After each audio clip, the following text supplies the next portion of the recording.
Can you give us Yeah. a tad more explanation on your interaction between your parents? Like, what were some of those healthy aspects that you learned from them? Um,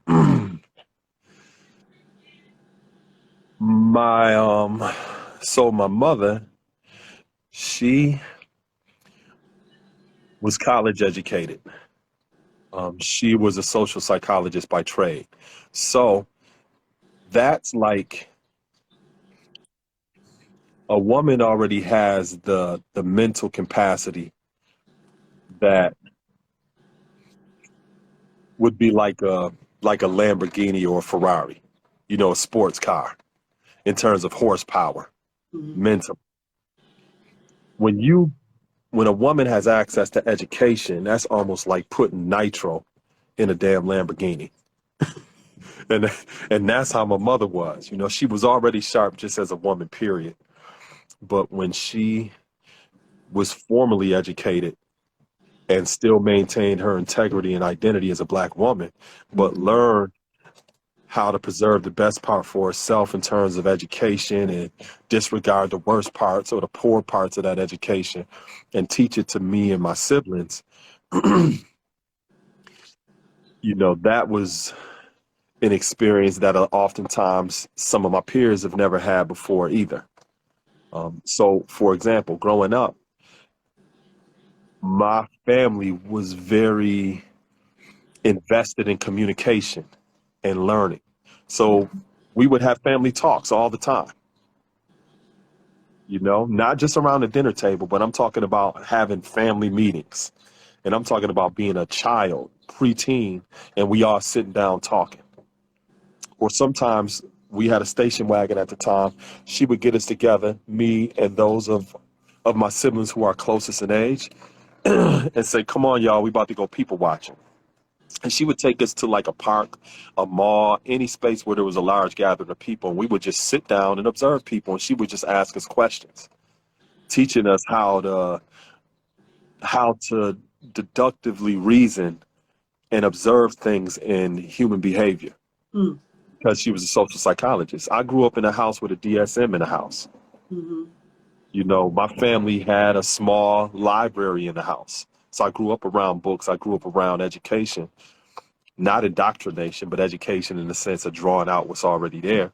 Mm-hmm. And I didn't have a religious household that I grew up in. It was more likened to what people today would call spirituality, Mm-hmm. where it was more of an emphasis on social justice, social consciousness, and culture.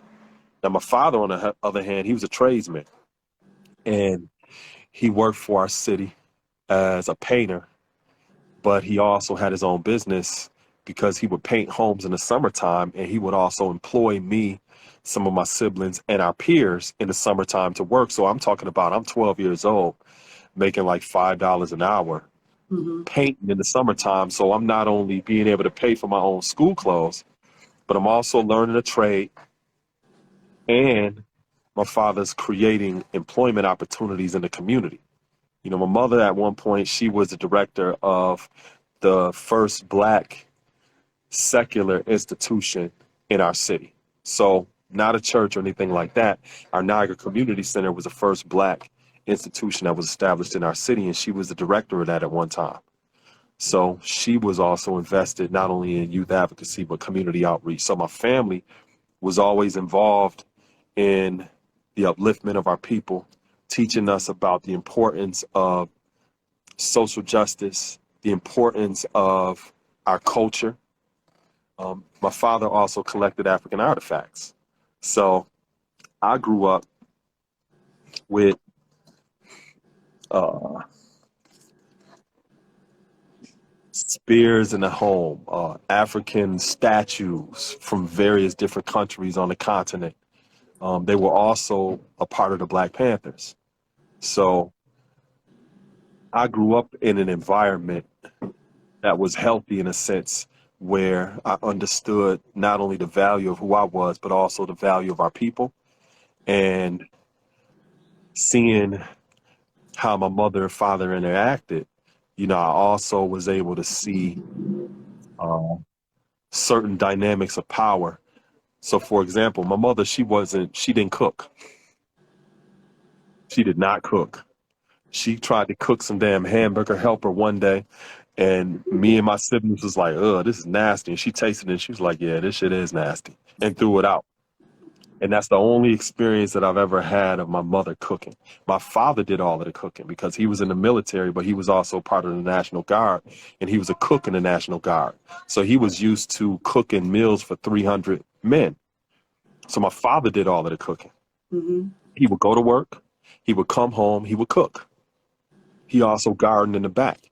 So I grew up seeing my father doing things that by some standards would be non-traditional. Right. But these are things that I also incorporated into my life as well, because I cook, I garden. I'm not waiting for somebody to do something like that, you know?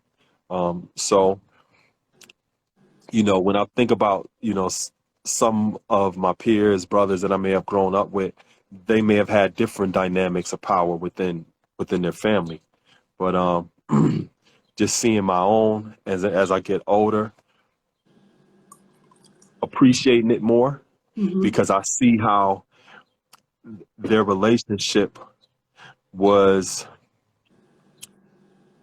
like it set a standard for me in terms of the way in which we see a lot of interactions and relationships going on today, in terms of it being non-traditional in a sense. You know, we're living right now in a so-called information age where data and communication is the basis in the way in which information is disseminated.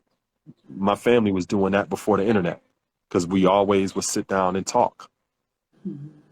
You know, another thing, when we would always play board games, and one time we had this book called The Book of Questions, and we would play it as a family all of the time. You know, board game. When I got to college, I was like, yo, I'm gonna find this game, because, you know, I thought that some of my teammates, because I played college football and stuff, some of my teammates would love this game because it was very insightful, because you learn things about each other. It was a book that had questions like, if you had to get rid of one sense, what sense would it be and why? If you had one day to live, what things would you actually do? If you were in a room and somebody else is in the room, and there were two buttons in the room, and if you press the button, the person would live and you would kill yourself, or the person there, what would you do? Like, it was a whole bunch of questions, and you learn about each other that way. So I'm thinking this is a board game, and I'm looking all around like, I can't find this board game. Years later, and I'm talking about when I'm in my 30s, I go online and I'm like, you know what? I'm gonna find that game that my mother used to play with us all the time, right? So I look online, and it's called The Book of Questions, and it's not even a game, it's a psychology book. But she was using that psychology book as a game in order to learn about us and to see how our value system began to be shaped based upon our interaction and attendance to the world. Mm-hmm. Because it was important for her to know, you know, who she's raising in this house. Right. You know what I'm saying? Mm-hmm. And you couldn't just come in the house and just go up to your room or nothing like that. She was going to engage you, and she was going to ask you questions, because she always wanted to make sure she knew where your head was at. And that was one way that she did it, you know, learning about different ideas. And then also not only learning about the ideas that we had about different things, but to create scenarios where she could challenge certain things by asking open-ended questions. So, for example, if you know, so for example, if I was to say something like, if we're playing that game, and I would say something like, well, well, if I had, you know, $1 million, the first thing I would get, and this is just an example, first thing I would do is I would get me a big house, and I'd get me a car, and I'd get me this, that, and the third. And she wouldn't say that's wrong or nothing like that. She would ask an open-ended question. She would say something like, well, well,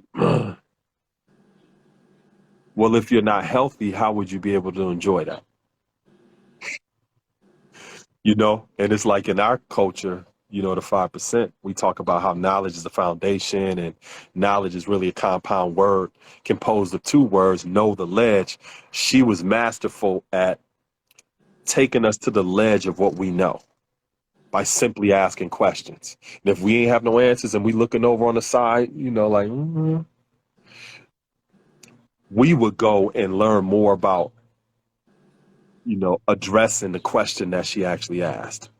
So, you know, as I got older and I learned about other different cultural perspectives and evolved, it was an evolution from that kind of foundation that my family set for me, you know. But like I said, it was being able to see my mother not only in her autonomy, just as a woman, but also in her interaction with my father at the same time. Mm. And that's very important to understand. Right, right. Mm-hmm.